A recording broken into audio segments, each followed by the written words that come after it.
Hallo, hier mal als Teaser ein paar Einblicke in meine letzte Sommerradwanderfahrt. Und es sollte eine Traum-Sommerradwanderfahrt werden. Es war nämlich eine stabile Wetterlage vorhergesagt und so nahm ich mir ein paar Tage frei, packte dann mein Fahrrad, also Zelt drauf, Schlafsack rauf, dann habe ich noch mein Solarmodul mit, Dynamo habe ich nicht, für ein Navi. Ja, meine kleine Werkzeugtüte habe ich wieder eingepackt, diesmal musste ich sie auch wirklich gebrauchen. Bisschen Regenschutz durfte nicht fehlen. Gebraucht habe ich es zum Glück nur ganz wenige Male. Und natürlich wieder genügend Lampen. Bin immer auch gern in der Nacht noch unterwegs. Und der Plan war so, ja, bleib draußen. Ich habe eigentlich immer oder fast immer irgendwie in irgendwelchen Gewässern gebadet oder mir Wasser gesucht. So ganz selten mal irgendwo drin, hatte mal eine Dusche. Und habe dann immer gleich das gegessen, was ich irgendwo gekauft habe. Ja, und geschlafen habe ich da, wo es mich dann am Abend hin verschlagen hat. Also, wie man sieht hier so gerne an Flüssen, an Seen oder in den Bergen. Also eigentlich habe ich immer nur ein Stück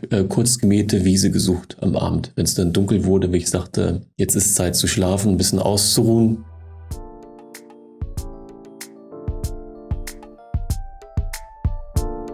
Ja, ich habe mir diverse Eurovelos und Radwege auf mein Navi geladen und habe vorzugsweise Flussradwege rausgesucht und bin denen dann gefolgt. Idee war so ein bisschen erstmal in die Alpen rein, so als Norddeutscher ist das ja mein Highlight. Und daraus geworden ist dann letzten Endes, dass ich eben unterwegs dachte, Mensch, das Mittelmeer ist auch nicht so weit. Fährst du doch da runter und badest mal im Mittelmeer.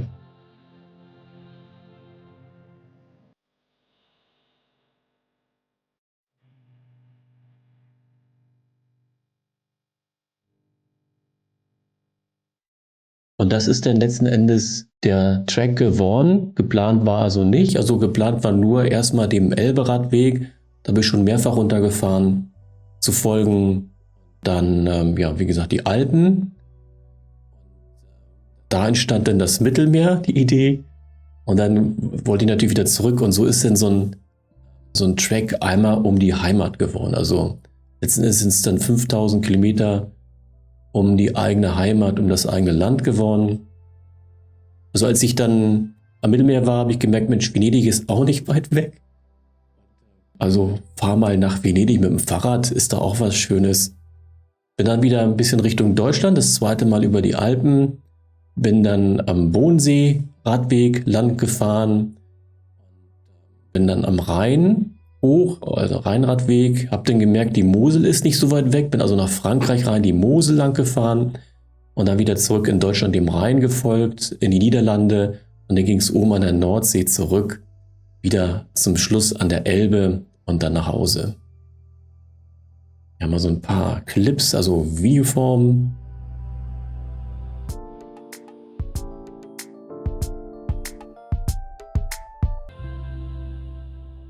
Also war eine super klasse Fahrradrunde. Hat mir also eins meiner besten Radrunden, die ich gemacht habe.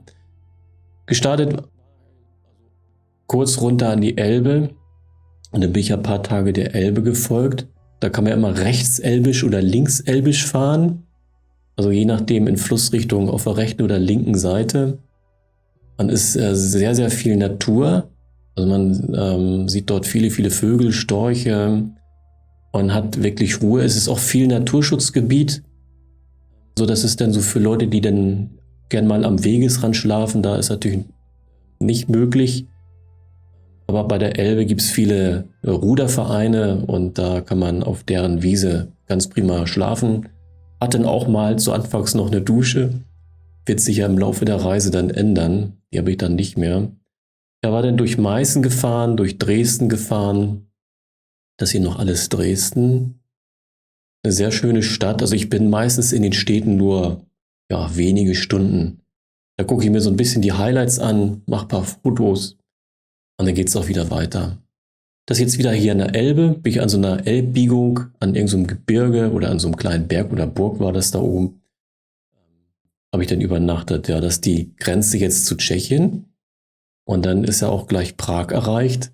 Und dann habe ich den Abend und die Nacht in Prag übernachtet und habe mir nachts dann Prag angeschaut. War auch sehr schön. Hochsommerlich warm. Ja, nächster Morgen noch in Prag. Und unterwegs hatte ich dann mitbekommen, oder es gab ein Rad von einem anderen Radfahrer, da ist ein Greensway von Prag nach Wien. Und den hatte ich dann auch zufällig auf meinen Tracks auf dem Navi dabei und habe den dann angefahren und bin dem dann gefolgt. Das war auch ein sehr, sehr schöner Tipp. Also ist ein wunderbarer Weg. Hier eben mal gerade so die kleinste Grenze angeblich Tschechien, Österreich. Die überschneiden sich auch oft, also der eiserne Vorhang, Eurovelo 13, der überschnitt sich dann auch oft mit dem Greensway Prag-Wien. Du gingst dann in so ein kleines Gebirge hoch in Tschechien und da gab es also tolle Flussüberfahrten mit so Hängebrücken.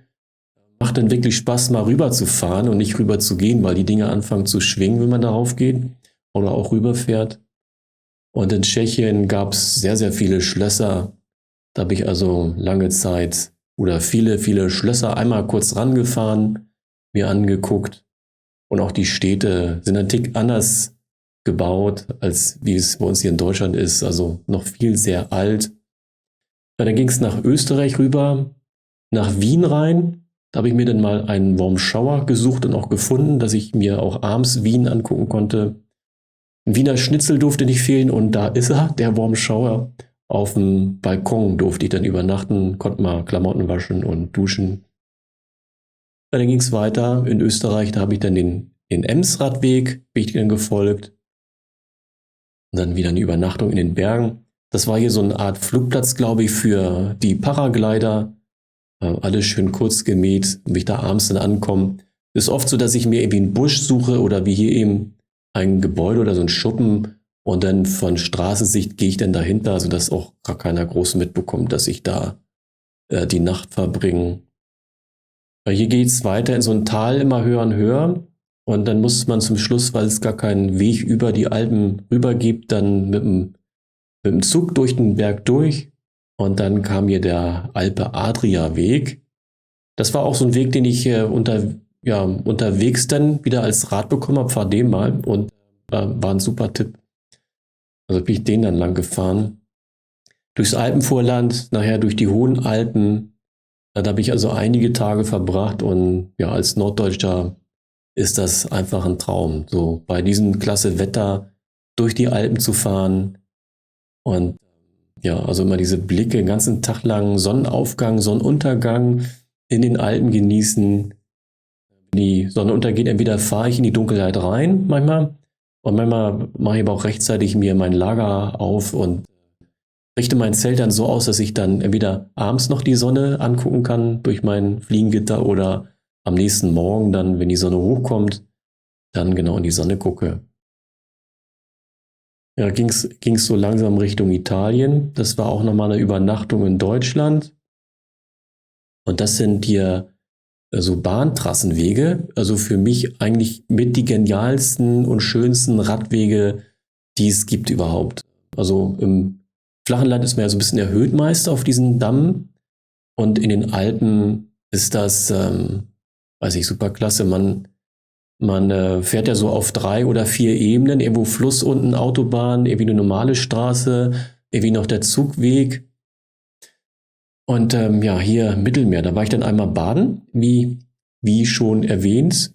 Und da merkte ich dann halt, Venedig ist nicht weit weg. Und so habe ich dann hier abends nach Venedig, kam ich in der Dunkelheit an und habe dann in so einem Park vor Venedig gemerkt, ja, ich habe nur da Platz gefunden zu schlafen.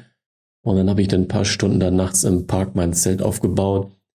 Bin dann am Morgen auf diesen langen Damm nach Venedig. Also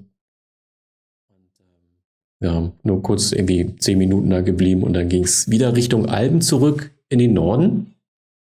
Und da habe ich mich auch total verfahren. Eigentlich wollte ich im Radweg folgen und dann irgendwie eine Zeit lang später guckte ich aufs Navi und dann habe ich mich da mal locker um 100 Kilometer verfahren. Also war 100 Kilometer abseits des Radweges. Ja, das sind jetzt hier die 13 schon. Das war nicht so geplant, aber plötzlich waren sie da. Ist ein super schönes Gebiet. Ja, kann man nur empfehlen, da durch diesen Teil der Alpen zu fahren.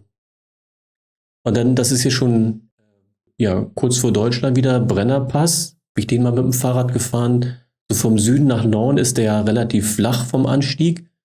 Und dann, wenn es dann runter nach Deutschland geht, dann ist er ein bisschen steiler. Da war also sehr rasant am Abend, da war ich schon ziemlich müde und bin da so runtergekachelt. Dann war auch ziemlich kalt, mir dann so Abfahrten, wenn man schon geschlaucht ist, kann anstrengend werden mit der Kälte. Und wieder eine Übernachtung, irgendwo auf irgendeiner Wiese in der Nähe von einem Gewässer, war also alles immer schön klitschenass. Ich habe ja nur so ein ganz einfaches Leichtzelt, das ist einschalig und da habe ich also oft Probleme, dass ich dann Kondensat im Wasser, also an der Zeltwand habe und das dann mit dem Downschlafsack so langsam abreibe beim Schlafen und muss dann den Schlafsack manchmal tagsüber trocknen. Ja, Schloss Neuschwanstein war auch nicht geplant, war plötzlich da, musste ich natürlich auch hoch und also mit dem Fahrrad ganz komplett ans Schloss ran. Also da muss mir ein bisschen so den Berg hochkraxeln. Ja? Also die Fußgänger lassen sich teilweise chauffieren mit so Kutschen. Und dann an Bodensee ran, hier mal Insel Mainau. War ich mal als Kind, habe mir das dann nochmal angeguckt, also diese schöne Blumeninsel. Und bin dann bin dann dem Bodensee-Radweg gefolgt und danach dann an den Rhein. Da gibt es einen Rheinradweg, auch ein Eurovelo, ganz langer. Und habe mir da die schönen Städte noch in der Schweiz angeguckt. Das nennt sich jetzt hier Stein. Stein am Rhein heißt das, glaube ich. Genau, Stein am Rhein. Traumhaft, also traumhaft bemalte Häuser da. Und dann, ja, Einfall von Schaffhausen, der stand plötzlich auch auf irgendeinem Schild. Ich habe da natürlich auch nochmal angehalten. Und weiter geht's von Stadt zu Stadt, dann in der Stadt immer irgendwas zu essen gekauft, irgendwo einen Platz gesucht, das dann aufgegessen. Weil ja, das Basel hat mich beeindruckt, da fahren die im Hochsommer gerne wohl mit dem Bus irgendwie den Rhein hoch, springen dann rein mit so einem Plastikbag, wo sie vielleicht ihre Klamotten reintun und lassen sich dann runtertreiben, zu Hunderten. Also fand ich ruhig schön. Ja, wieder den Eurovelo gewechselt, weil ich merkte, Mensch, die Mosel ist in der Nähe. Und die Mosel soll so schön sein, habe ich gehört. Deswegen habe ich dann irgendwie den Moselradweg angefahren und bin dann lange Zeit der Mosel gefolgt. Also es ist wirklich eine sehr, sehr schöne Gegend da in Frankreich. Und auch der Radweg ist also Flussradwege sind meist sehr viel in der Natur. Und man findet da traumhaft schöne Plätze auch, um dann abends zu nächtigen. Da hier mal so ein schön bemaltes Gebäude. Dann ging es nach Schengen. War ich einmal kurz in Luxemburg, habe mir dann Schengen angeguckt. Da gibt es eine kleine Ausstellung. Und dann, ich glaube, das ist immer noch Moselradweg. Genau, Moselradweg. Und dann wieder am Fluss geschlafen. Dann ging es nach Koblenz und ja, mein Rad ist von Canyon. Also habe ich Canyon besucht mit meinem Rad. Da hatten die gerade eine Ausstellung. Bin dann durch Köln, Düsseldorf und da gab es so eine Ausstellung, der Alltagsmensch in Rheinberg. Also da haben sie überall so große Figuren aufgestellt in der Stadt. Konnte ich mir nicht nehmen lassen, mal überall mein Rad gegenzulehnen und ein paar Fotos zu machen. Ja, und so sah dann manchmal auch der Abend aus, irgendwo an größeren Gewässern. Also habe ich förmlich gesucht abends immer, ne? Wo gibt es denn irgendwie schöne Gewässer? Und das war so Ziel für den Abend, wenn es von der Distanz her reichte und nicht zu früh war am Tag, und habe da dann geguckt. Ja, und dann war das in Niederlande kurz vor, es war sogar Rotterdam, da ich dann abends einen Platten gehabt, das war dann wirklich mal wieder feucht, die Straße, und habe da dann auch geschlafen mitten in Rotterdam, musste ich in der Nacht also den Reifen irgendwie wieder klar kriegen. Und dann ging es wieder rein in die Natur, das war auch ein wunderbarer Weg, so kurz vor der Nordsee in den Niederlanden. Und hier musste ich dann mal einen Zwangsstopp machen. Da war eine Brücke für Radfahrer gesperrt. Und ich habe dann mitten im Dorf geschlafen. Da brachten mir die Anwohner morgens noch Frühstück. Und dann kannte ich die Busse fuhren abends nicht mehr, musste ich halt recht früh Schluss machen. Dann bin ich wieder hier an der Nordsee. Und so langsam ging es dann wieder Richtung Elbe. Man sah schon wieder deutsche Schilder. Da musste ich noch irgendwie ich weiß nicht welche Mündung das war, da musste ich noch aufwendig rumfahren. weil man da so schwer rüberkam mit dem Fahrrad. Irgendwas war da gesperrt. Ja, und jetzt bin ich wieder zurück an der Elbe und bin dann noch der Elbe wieder runtergefolgt und dann ging es auch recht flott nach Hause. Ja, und den ganzen Film gibt es dann irgendwann demnächst hier auf diesem Kanal in ganzer Länge, in aller Schönheit. Bis bald.